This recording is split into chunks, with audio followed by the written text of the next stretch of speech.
Hello YouTube, it is your Bobby 3 back with another kicking action figure review.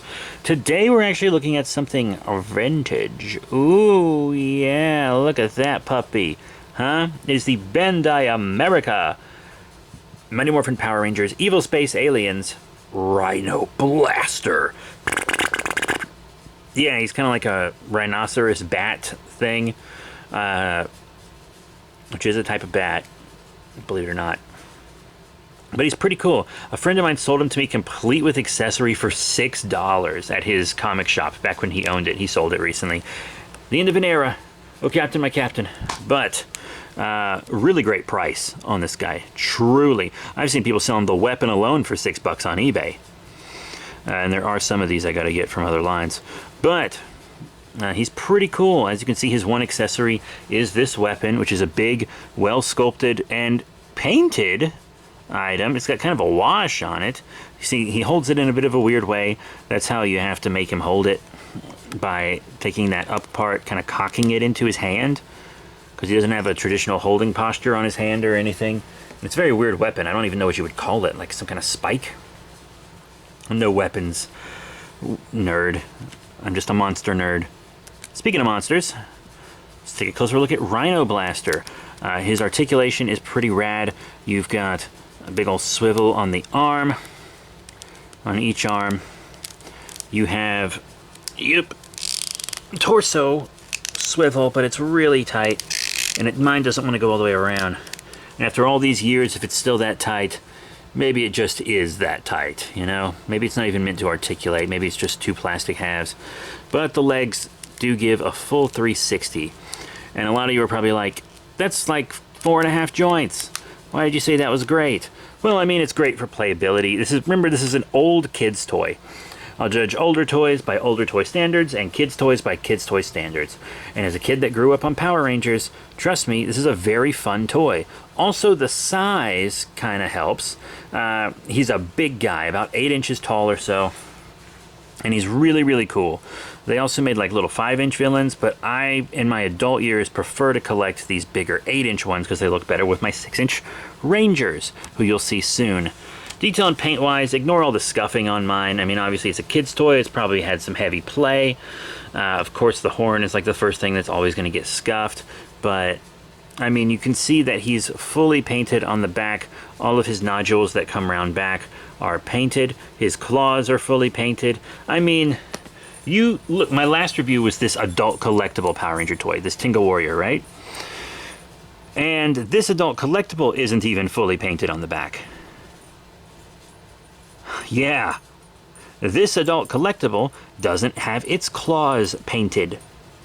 This kid's toy from the fucking 90s does. Okay? That's cool. I think giving up for that. It's a good sculpt. I like how it's not like fully symmetrical. His arms are in different poses. This is Naughty Cat. Say hi, Naughty Cat. I love you so much. You're a good kitty and you're perfect in every way, and I love you.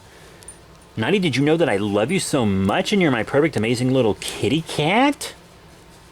I love that cat so goddamn much. Anyway, yeah, he's a really good looking figure. Even his eyes have kind of like a different level of openness, like he's almost inquisitively looking at something, or he's surprised. Great detail, just all in the back and everything. They didn't skip out on it, which I think is good. And he's durable, but he's not like heavy. This is a good solid figure that I think kids would still really enjoy to this day. You don't need articulation to be fun, but having some helps, and I think he has enough for kids' imaginations to really grow. And that makes me happy. Boop, put that on the kitty tail. And I guess while he's down there, we can start size comparisons. I'm not going to compare him with his own line first. I'm going to compare him with some other stuff, like some other villains. Here he is with some Lightning Collection figures. Pumpkin Wrapper. And, what the hell? And the Tinga Warrior. And I think he looks pretty good with both of them. Yeah, he's got, a much thicker body than the Pumpkin Wrapper, but that makes sense for the type of monster he is. And he's bigger than the Tinga Warrior, which is the kind of, bulk monster that the Rangers always fight before the Monster of the Week. So that's good, actually. It's good. He scales great with these 6-inch figures, as I was saying earlier. Let's move them to the side. And how about we show him with a different kids line? This one was, of course, from Hasbro. It was their Power Rangers Dino Fury line with Void Knight, who I have yet to review. I reviewed Pumpkin Rapper and the Tingle Warrior both recently. And I also recently reviewed the Green Ranger with Sprint Sleeve. And I like when the Monster of the Week is bigger and bulkier. I think he works all right. I think he can work with them. Yeah, okay. Like, it's not perfect, but kids sure as hell won't mind. And I think a lot of adult collectors will like that he's maybe even a little bigger than he should be, because it makes the Monster of the Week more powerful and imposing. Like, you do need a whole team to defeat it, you know? That's good, that's good. And then let's move on to the Lightning Collection. I know that's what a lot of you want to see. So here's a couple recent reviews again with Blue Dino Thunder and Pink Dino Charge.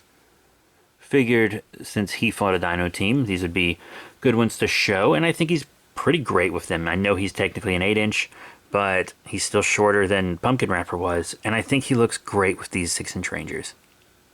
I think he looks great with them. He looks great with the Lightning Collection, size-wise. Now, how about some Super Sentai figures? Yes, these are Japanese Super Sentai figures, which is, of course, the show that was adapted into Power Rangers. Here is the Bandai Japan Poppy Magishine, and the Bandai Japan Sentai Hero Series, Two Kaiser, my golden boys. The thing about the Poppy line is it's just way too small. It's not going to work with him at all. But the Sentai Hero series looks pretty damn good. I'd say they're perfect together. Not only size-wise, but also kind of articulation-wise. They go together in everything. So these older Bandai America 8-inch villains will go great with your Sentai Hero series figures. And that is amazing. Really, truly amazing. Because this guy normally doesn't scale well with my Power Ranger stuff. That makes me really happy, guys. Now, just two more figures. I am going to show him with a Bandai America Ranger. This is one of the later ones from when Bandai had the license. It is the Super Mega Force Action Hero Titanium Ranger. And then I want to show him with another one of Hasbro's iconic 6-inch lines that has been running for a very long time, decades even. There was a lull, but still. It is the Hasbro Marvel Legends Post-Secret Wars Spider-Man 2099. Obviously, this Ranger is too small, but Spider-Man 2099 looks great with him. And Marvel was a big part in getting Super Sentai created. Plus, one of the former owners of Power Rangers now owns Marvel. These franchises actually have a lot of connection, to be completely honest. Plus, the Japanese Spider-Man is actually one of the things that inspired the Zords in Super Sentai and Power Rangers. And it was made by the same people that make Super Sentai. See, I told you, there's a bunch of connections between these two franchises. But that's it. Once again, he's not going to scale well with this Ranger, but with your Marvel Legends 6-inch figures, he looks pretty good. So, what are my final thoughts on the Evil Space Aliens Bandai America Rhino Blaster? He's cool. You know, I actually do like the guy. He's a neat fig. I forgot how to put this on. There we go. He holds his weapon much better than it looks like he would. I mean, look at that. This is decades old, and he's still holding it perfectly. I mean, wow. This is just a quality toy, people. And even if you find a loose one for cheap without the weapon on eBay, it's still very fun, because I don't think that's his weapon from the show. I mean, Guitardo, who I'm not going to review yet because I don't have his weapons. He comes with two different weapons, but his weapon in the show is a guitar. So, yeah, I think they just threw cool-looking weapons in there. Went less for accuracy and more for what would just work with the figure. But still, you know, it's got enough posability for fun playtime, especially for a vintage figure. He's a very durable guy that holds up well. I honestly think that this is a really cool nostalgic quality piece for adult collectors, and something that kids would really still like as well.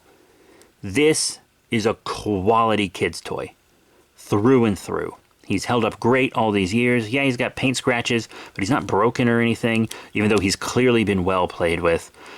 Painted all around, you know. They don't make them like this anymore. I mean, I guess they do, but not regularly. He's a cool figure. And he'll be great in your collection. So that's it. Thank you all very much for your support. Remember to rate, comment, and subscribe. And check out all the cool links in the description below. Facebook, Twitter, etc. And I'll be seeing you all next time. Bye for now.